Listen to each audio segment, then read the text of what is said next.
ಏನಯ್ಯ ನನ್ನನ್ನೇಕೆ ಕರೆದೆ? ನಿನ್ನ ಹೆಸರೇನು ಪುಟ್ಟ? ನನ್ನ ಹೆಸರು ಗಣಪ ಎಂದು. ನಿನ್ನ ತಂದೆ ತಾಯಿ ಯಾರು? ನನ್ನ ತಂದೆ ಪರಮೇಶ್ವರ, ತಾಯಿ ಶಾಂಭವಿ. ನನಗೊಂದು ಕೆಲಸ ಆಗಬೇಕಾಗಿದೆ, ಮಾಡಿಕೊಡುವೆಯಾ? ನನ್ನಿಂದಾಗುವುದಾದರೆ ಮಾಡಿಕೊಡುತ್ತೇನೆ.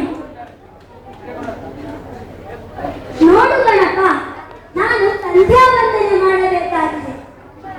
ನನ್ನ ಕೈಯಲ್ಲಿರುವ ಈ ಆತ್ಮಲಿಂಗವನ್ನು ದೇವರ ಮೇಲೆ ಇರುವಂತಿಲ್ಲ.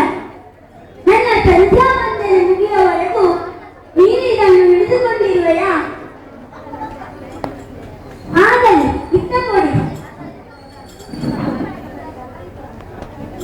ಅಯ್ಯೋ, ಎಷ್ಟು ಭಾರವಾಗಿದೆ, ನನ್ನಿಂದಾಗದು.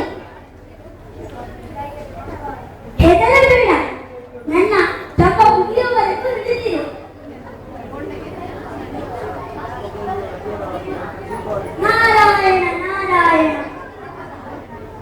ಸತ್ಯ, ಶಿವನ ಆತ್ಮಲಿಂಗವನ್ನು ರಾವಣ ನಿನ್ನ ಮೇಲೊಪ್ಪಿಸಿದ್ದಾನೆ. ಆದಷ್ಟು ಬೇಗ ನೆಲದ ಮೇಲೆ ಇಡು.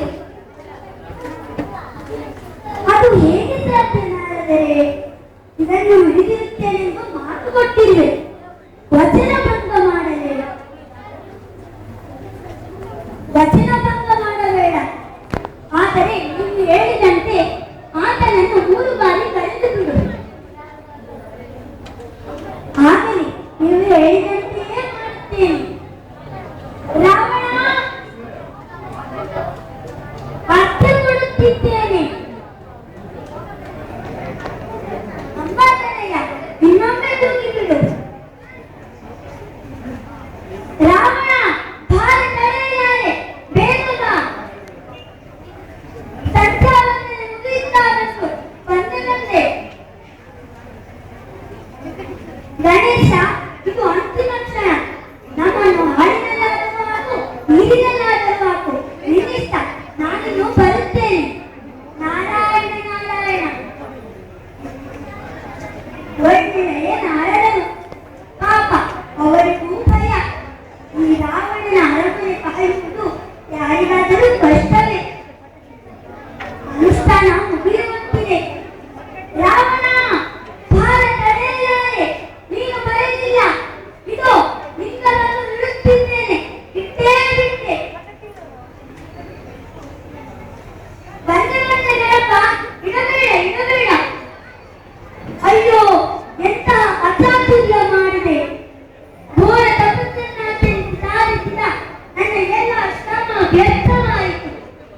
ಮಾತಿಗೆ ಏನೆಂದು ಹೇಳಲಿ? ನಾರಾಯಣ ನಾರಾಯಣ. ಇದೇನು ಲಂಕೇಶ, ಅತುಲ ಪರಾಕ್ರಮಿಯಾದ ನೀನು ಇದೇಕೆ ಚಿಂತಿಸುತ್ತಿರುವೆ? ನಾನು ಪರಿಶ್ರಮದಿಂದ ಪಡೆದ ಶಿವನ ಆತ್ಮಲಿಂಗವನ್ನು ಈ ಕೋಲ ನೆಲದ ಮೇಲೆ ಇಟ್ಟು ನನ್ನ ಆತನನ್ನು ಮಣ್ಣು ಪಾಲು ಮಾಡಿದ. ಸಾವಧಾನ ರಾವಣೇಶ್ವರ, ತಪ್ಪು ಮಾಡಿದವ ನೀನು. ಇವನಾರು ಗೊತ್ತೇ? ಯಾರಾದರೆ ನನಗೇನು? ಹಾಗಲ್ಲ ಲಂಕೇಶ, ಇವನು ಶಿವಪಾರ್ವತಿಯರ ಮಗ, ಪ್ರಥಮ ಗಣಪತಿ ಒಡೆಯ ಗಣಪತಿ. ಗಣಪತಿಯೇ, ಇವನೇಕೆ ನನ್ನ ಕಾರ್ಯಕ್ಕೆ ತಡೆಯೊಡ್ಡಿದ್ದ? ಯಾವುದೇ ಕಾರ್ಯ ಆರಂಭಿಸುವ ಮೊದಲು ಈತನನ್ನು ಪೂಜಿಸಬೇಕೆಂಬುದು ಶಿವಪಾರ್ವತಿಯರ ಆಜ್ಞೆ. ಪೂಜಿಸುತ್ತಿದ್ದರೆ ವಿಘ್ನಕಾರಿಯಾಗುತ್ತಾನೆ, ಕಾರ್ಯ ಫಲಿಸುವುದಿಲ್ಲ.